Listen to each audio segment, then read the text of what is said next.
बेटा we have done bank rate,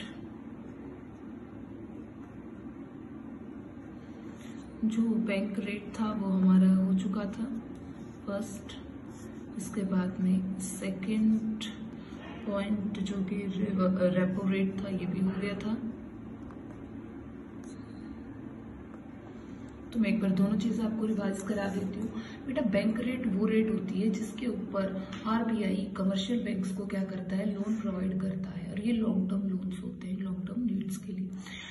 repo rate वो rate होती है जिसके ऊपर आरबीआई शॉर्ट टर्म नीड्स को फुलफिल करने के लिए कमर्शियल बैंक को लोन देता है अप्रूव्ड सिक्योरिटीज के ऊपर, यानी कि कुछ ना कुछ उसे ऐसा मॉर्गेज रखना पड़ता है आरबीआई के पास। ठीक है, जब आरबीआई क्या करता है, जिस रेट के ऊपर लोन देता है, that rate is known as repo rate. इसके बाद में आ जाता है हमारा third point,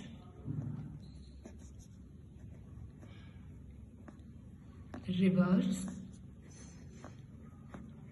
repo rate.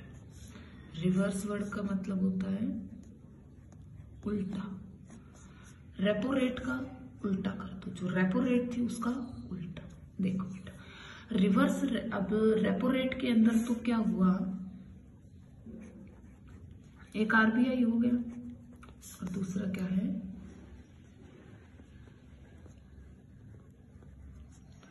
Commercial bank. RBI loan देता टू कमर्शियल बैंक, लेकिन रिवर्स रेपो रेट के अंदर commercial banks give loan to RBI.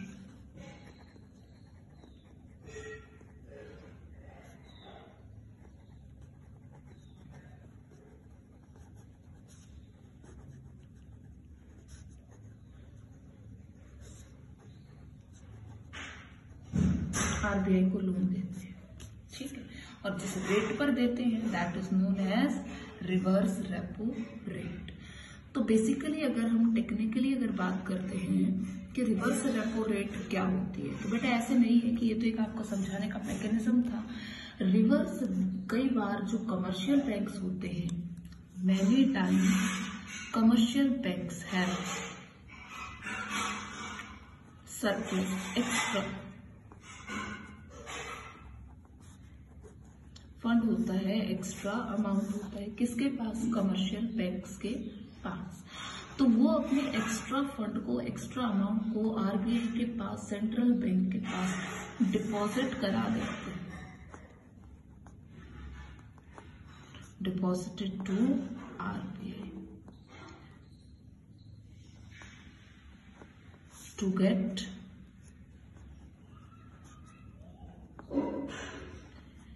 Extra benefit लेने के लिए, एक्स्ट्रा फायदा लेने के लिए। और जो इंटरेस्ट आरबीआई इनको पे करता है उस एक्स्ट्रा अमाउंट को आरबीआई के पास डिपॉजिट करने पर, वो इंटरेस्ट रेट क्या कहलाती है, रिवर्स रेपो रेट कहलाती है। देखो अब ये तो हो गया आपका रिवर्स रेपो रेट, वो रेट होती है जिसके ऊपर कमर्शियल बैंक अपने एक्स्ट्रा पैसे को क्या कराते हैं, उनके पास जो रखा होता है आरबीआई के पास जमा करवा देते हैं, और जो ब्याज उनसे मिलता है आरबीआई से उसे क्या कहा जाता है, रिवर्स रेपो रेट कहा जाता है। अब इन्फ्लेशन की सिचुएशन में ये रेट कैसी होती है, और डिफ्लेशन की स्थिति के अंदर ये जो रेट है ये किस प्रकार की होती है। बेटा इन्फ्लेशन जब होता है, जब लोगों के पास क्या होते हैं, पैसे ज्यादा होते हैं, तो इन्फ्लेशन के अंदर तो बेटा जब लोगों के पास है एट दैट टाइम ये समझो जो बैंक है उसके अंदर भी एक्सेस अमाउंट, ठीक है, उसके पास भी पैसे, तो उस सिचुएशन के अंदर आरबीआई क्या करता है, इंक्रीज कर देता है किस चीज को, रिवर्स रेपो रेट को बढ़ा देता है, ताकि जो कमर्शियल जो बैंक है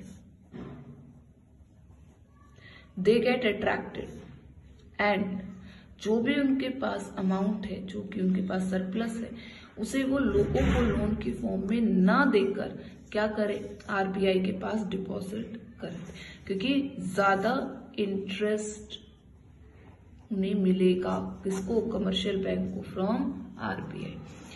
और इन सिचुएशन ऑफ डिफ्लेशन, जब डिफ्लेशन होता है तब आरबीआई इस बैंक रेट, इस रिवर्स रेपो रेट को रिड्यूस कर देता है।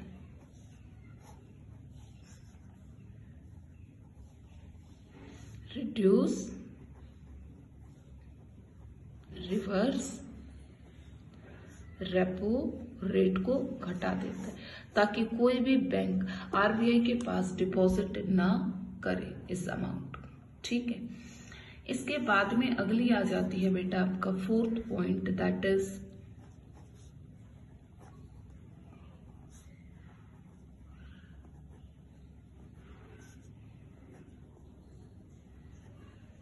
Open market operations.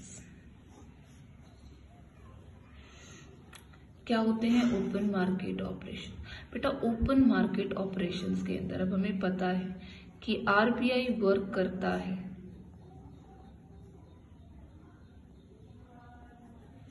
Work as bank of government के रूप में क्या करता है, काम करता है। और गवर्नमेंट की कुछ सिक्योरिटीज होती है बेटा, सिक्योरिटीज, शेयर्स या डिबेंचर्स इन्हें हम कहते हैं, बट गवर्नमेंट की सिक्योरिटी शेयर और डिबेंचर्स की फॉर्म में नहीं होती है, दैट आर ट्रेजरी बिल्स होते हैं। ठीक है,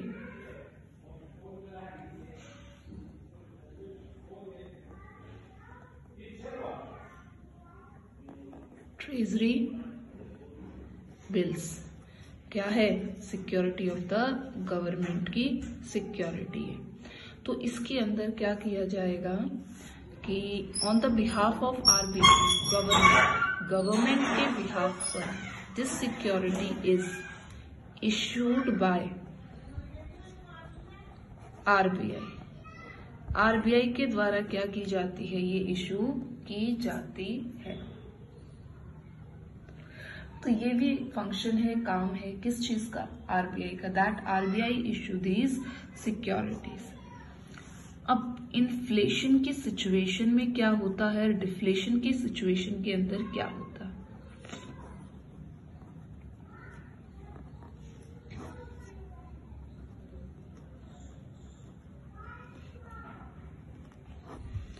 in a situation of inflation, inflation की सिचुएशन के अंदर when people have more money, जब लोगों के पास एक्स्ट्रा पैसा होता है, ठीक है, at the time RBI issue these securities, RBI in securities को इशू कर देता है, तो लोगों को तो सिक्योरिटी मिलेगी और पैसे किसके पास जाएंगे, आरबीआई के पास। सो मनी किसके पास जाता है, मनी गोज टू आरबीआई। और पब्लिक के पास क्या होता है, सिक्योरिटी पेपर्स,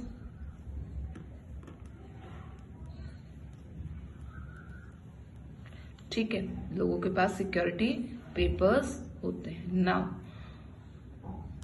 तो पैसे लोगों के पास से चले गए ना आरबीआई के पास, तो परचेसिंग पावर रिड्यूस हो गई, तो इन्फ्लेशन की जो सिचुएशन है उसे कंट्रोल किया जा सकता है। Now the situation of deflation,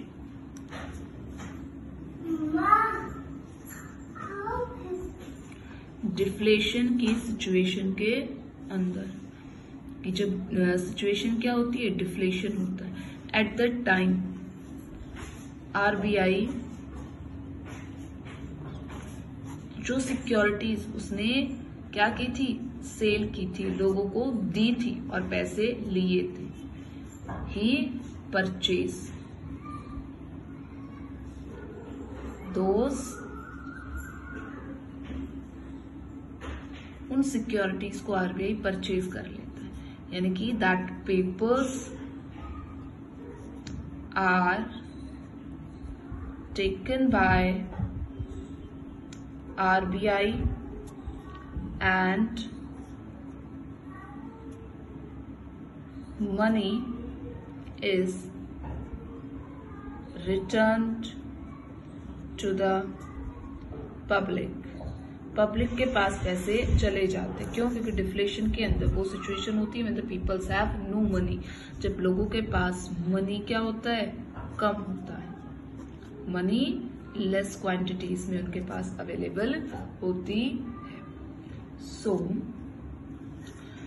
this your open market operation is always almost completed. Now the fifth point is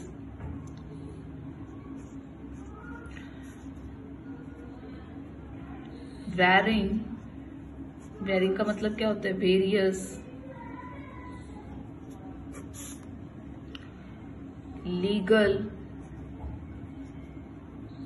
reserves requirements।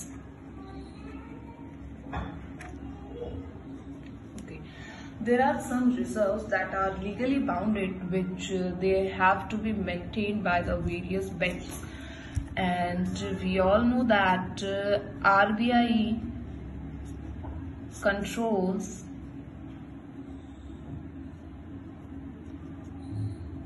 all the commercial banks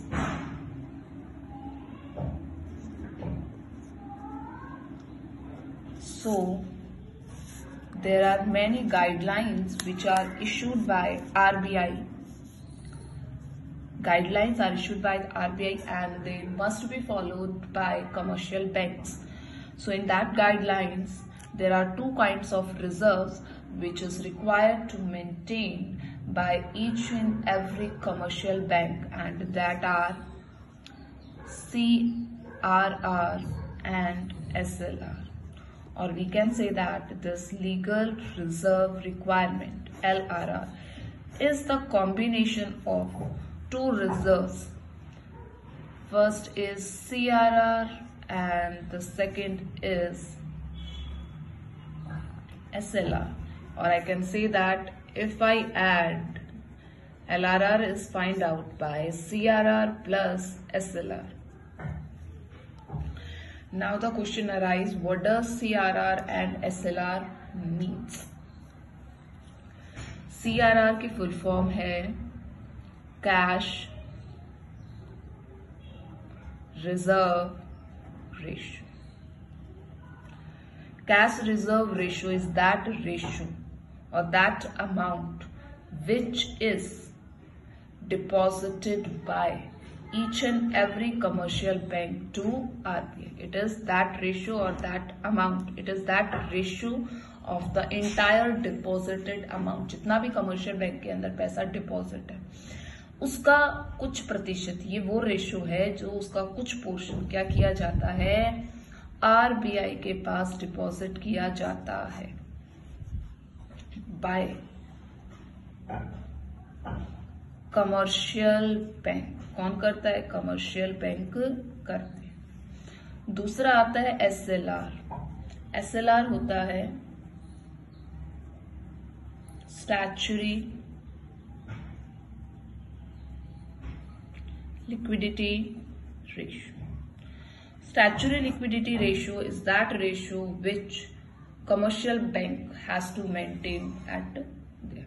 मतलब ये वो रिजर्व होता है जो एक कमर्शियल बैंक को अपने पास ही क्या करता है, बनाकर इसको रखता है, रिजर्व करके रखता है।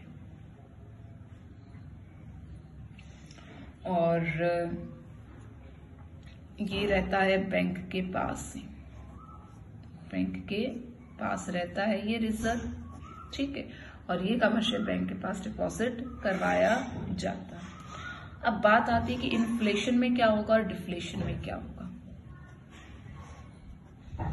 इन्फ्लेशन के अंदर क्या किया जाता है, CRR की रेट बढ़ा दी जाती है और डिफ्लेशन के अंदर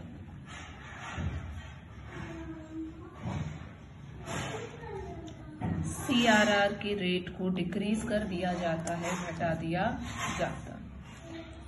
और इन्फ्लेशन के अंदर SLR को कम कर दिया जाता है। इन्फ्लेशन के अंदर और SLR को इंक्रीज कर दिया जाता है इन डिफ्लेशन के अंदर।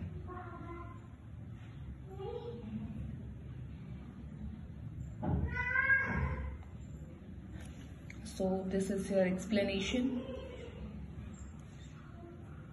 and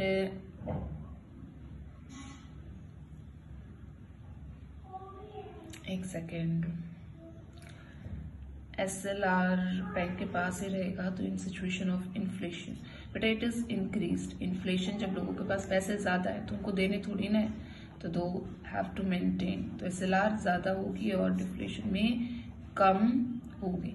तो बेसिकली दोनों की वर्किंग क्या होती है, सेम होती है। अब आता है आपके पास क्वालिटेटिव जो मेजर्स है ना आपके, वो जो उसके अंदर आपके पास 3 चीजें आती हैं। कौन कौन सी 3 चीजें आती, फर्स्ट आ जाता है आपके पास imposing margin requirement। बेटा मार्जिन रिक्वायरमेंट क्या चीज होती है मैं आपको समझा देती हूँ, रिटर्न आप मिलेगा, आप इसमें से राइट डाउन करो। कोई पर्सन बैंक के पास जाता है, बैंक क्या कहता है, उसे सिक्योरिटी चाहिए, तो पर्सन ने बैंक को कहा कि that he want a loan of, उसे लोन चाहिए 1 लाख का, ठीक है, कितना चाहिए, 1 लाख का चाहिए। तो उसको बैंक, कमर्शियल बैंक ये कहता है, ठीक है, कि अगर आप क्या करोगे, आपको 1 लाख का लोन चाहिए तो आपको सिक्योरिटी रखनी पड़ेगी। क्या रखनी पड़ेगी, सिक्योरिटीज देनी पड़ेगी। और सिक्योरिटी अगर 1 लाख का लोन चाहिए तो 1,20,000 की क्या है, सिक्योरिटी रखनी पड़ेगी, तब आपको 1 लाख का लोन मिलेगा। अब ये मार्जिनल जो रिक्वायरमेंट है ये 20,000 है। ये जो 20,000 रुपए आप एक्स्ट्रा सिक्योरिटी रख रहे हो, that is your marginal requirement. जब इन्फ्लेशन होता है, ठीक है, जब लोगों को हमें लोन कम देना होता है तो इस मार्जिनल रिक्वायरमेंट को बढ़ा दिया जाता है। क्या किया जाता है, इन्फ्लेशन की सिचुएशन मान लो, और फिलहाल ये सिचुएशन क्या कर देगा, एक व्यक्ति जाता है, कहता है उसे 1 लाख का लोन चाहिए, बैंक क्या कहेगा 1,40,000 की सिक्योरिटी रखनी, तो 40,000 हो गई ना, डबल हो गई। तो इन्फ्लेशन के सिचुएशन में इसे बढ़ा दिया जाता है और डिफ्लेशन में इसको कम कर दिया जाता है।